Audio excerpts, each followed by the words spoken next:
3, 2, 1.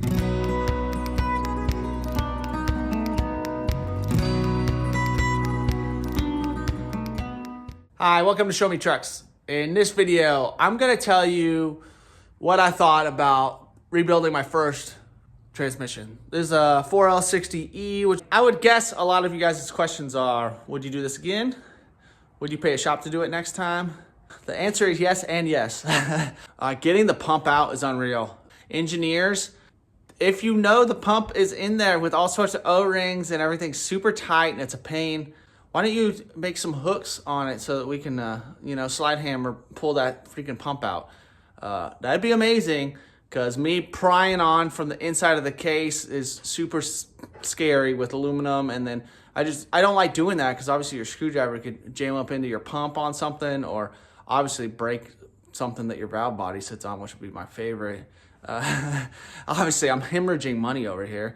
It's one of those stressful things where you don't know it works until the engine's in, everything's running, and then you get to pull it right back out again. Another thing I didn't show you is, even today, I got the tranny plug out because, of course, it was stripped out and I didn't even notice it. So all the fun stuff with those T50s are horrible.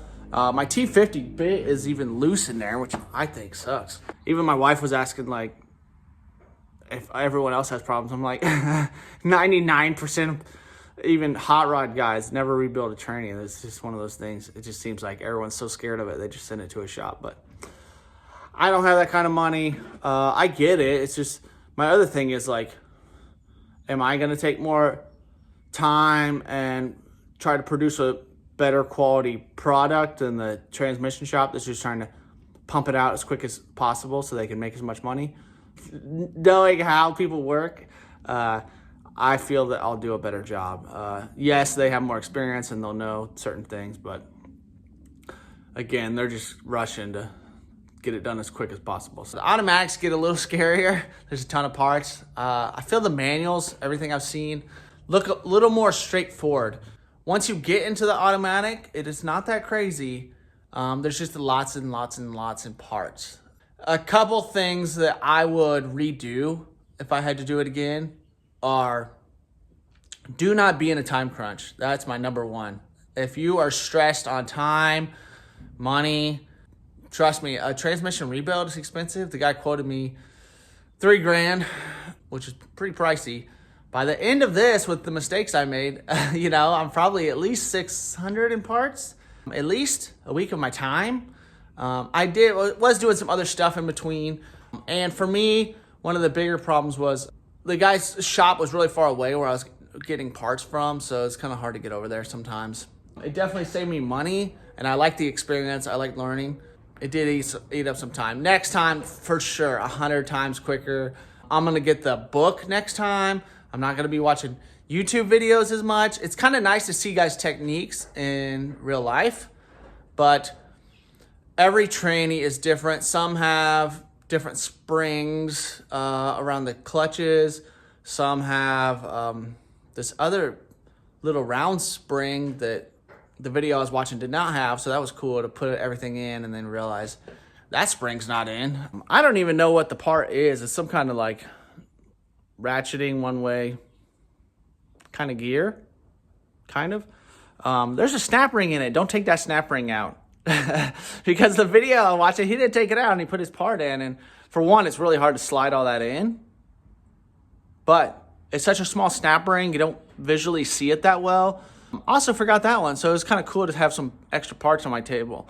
Another mistake I made that I will not do again is my transmission rebuild kit had no instructions, had no labels. I didn't know where all my extra O-rings from different year trannies were coming from, so you end up with a whole stack of extra parts and you're like kind of super stressing that it's not important stuff and it's for something else. And the video I was watching, he did kind of talk about some of that, but it's a little confusing when you have a bunch of black O-rings that look a lot like the brown O-rings, and like they're not much different. So you end up having to do a lot of research in the middle of building it, which is a little annoying and hard. And if you're a shop and you're trying to do this and do it quick. Pretty annoying. So that's one thing a shop will know, is they'll probably know all the different colors and stuff like that. So next time I get a rebuild kit, definitely I'll be getting on the website and marking everything. And I like to set everything out on the table first. And I did not do that here, and I wish I would have. I'm actually really excited to see how much quicker next time goes. I'm some of the fear, just like learning a new trick on a bike. Some of the fear is not knowing what's going to happen. But once you do the first one, you're like, oh, it's not really that super complicated. Another thing that really drove me crazy is there are some bearings that sit on your selective washers and other areas. And knowing which way they sit in the case was a little tricky. The one that sits on the selective bearing was the only one that really drove me nuts, because it could go either way. But I think the first way, it can move out and sit weird on your reverse drum. That one drove me nuts. Besides that, most of the other parts weren't too bad to get installed. Some of the seals where you need a lip seal tool, buy that tool because it's really hard. And I know some guys were saying use a feeler gauge, and I did, but it's really scary that you're going to rip those seals. The resizer for the O-rings, I would definitely buy, because it's really hard to get some of those to resize back down so that you're not fighting it the whole time. Definitely, I would drill a hole in your table or make a stand for your input drum. Obviously, if you saw the last video, I dropped it and that was a $225 mistake and it sucked. Another thing, next time, I'm definitely going to make a sturdy one that holds the whole tranny, that pivots and rotates. And you see it in the tranny videos, but even my table is not the most sturdy. So I might even have to like bolt that to the wall. I don't want my table to fall over with the tranny hanging off. But the way I did it, I drilled a hole in my table.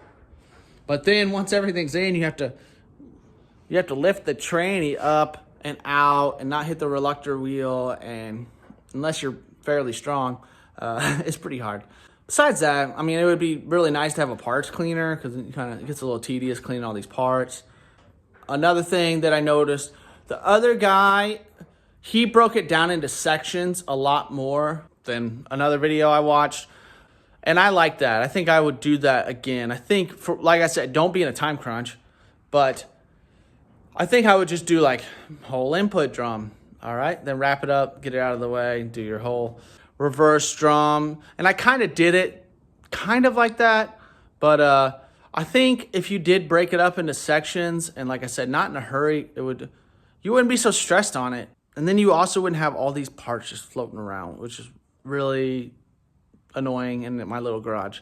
Another thing, if you like to film stuff like I do, get a million batteries. If the video of me rebuilding it, I probably have, I don't know, 50 hours of footage. For one, that sucks to go through.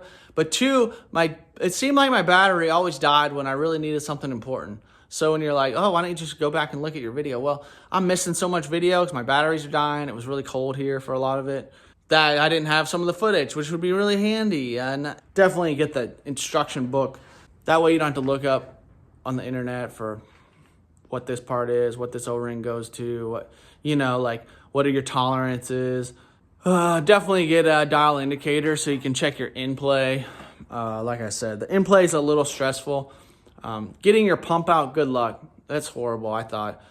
Next time, I will definitely not put my O-rings in and test my in-play with no O-rings. That way your pump is not sealed, not stuck down in there, but it would still tell you, what selective bearing to get. And I don't know why neither video I watched showed me that, but I did read that later and I was like, oh, yeah, that would have been a game changer. Like, I definitely should have done that ahead of time before you jam your pump down on there. And it's got 2 seals in the reverse drum and a seal on the case, and it's pretty tight. It's supposed to be tight. Before you get that down there, and then the only way to pry that pump back out is either try to hold on to some of these casting flanges with some vice grips, which good luck, or jam a screwdriver in between your pump and hope you don't break your aluminum casting, or stab a hole or mess up some aluminum so your valves won't move around. So another thing, you cannot have enough gloves. You cannot have enough paper towels. You know, there's so much cleaning to do on an old one like this. The sturdy stand would really help with some of it. Some of it was just kind of slow because it was hard to like hold and torque things down and hope it didn't fall off your table and waste more of your money. Maybe buy some of those new parts. You know, I did buy the input drum because I'm an idiot, but the reverse drum, it did work, but when you're in there, why not just replace it? That thing I think was about 50 bucks. Newer heat treated sun shell, you know, same thing. Yeah, like mine was working and not stripped out, and it's not a high performance. I really don't think I'm gonna blow this tranny out with these little skinny tires on my 36, you know. It's probably just gonna do burnouts instead of grabbing and breaking things on this truck. So, but you might as well replace all that stuff while you're in there. The input drum was the only one that was really a waste of money just because I was being stupid. And then obviously thoroughly check everything. You know, there's some plastic pistons in there. Probably should have got aluminum. They did work. I wasn't that afraid. Again, this is not a high performance build or anything. This is just as stock as stock gets. I actually probably would like to detune this engine so that it doesn't have too much power. You know, a wooden framed body is a little scary if you get in a car wreck. You might as well just hope for the best and jump out. Another thing that I didn't have that I would have really liked is a bearing driver set, because I did rent them from the auto parts store, you know, a really nice one with tons and tons of different sizes, because it's really hard to get all these bushings out unless you have the right one. And the first day I did not, and I was just trying to find things around the shop that are the right size, and that sucked. Don't do that. That was a waste of time. I messed up some bearings, and you know, that cost me some money and more time. Would I pay a shop to do this? Like I said, if it's a reputable shop and you're not worried about the money, yes, I would. I'm a tightwad, and it's really hard to talk myself into spending that kind of money. Even after I sell this truck and maybe I have a little money, hopefully, I'll probably still rebuild my trannies. If you have disposable income and that week of time is way more valuable, and I get it, it's probably worth it paying a shop to rebuild it. I'm really curious how long it takes a good shop to rebuild a tranny, and if the quality is there, or if they just kind of scamp and get it done as quick as they can. Hopefully, engine will be done later today. We'll see how today goes, and then get this back in the truck, clean the torque converter, get the torque converter in, get everything mounted, and then I have wiring.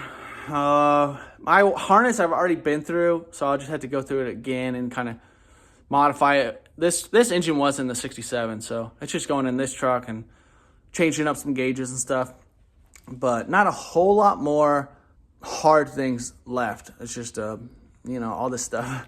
Just like the tranny that was only supposed to take a couple days. It takes a week and a half. So thanks for watching the video. I hope you guys enjoy.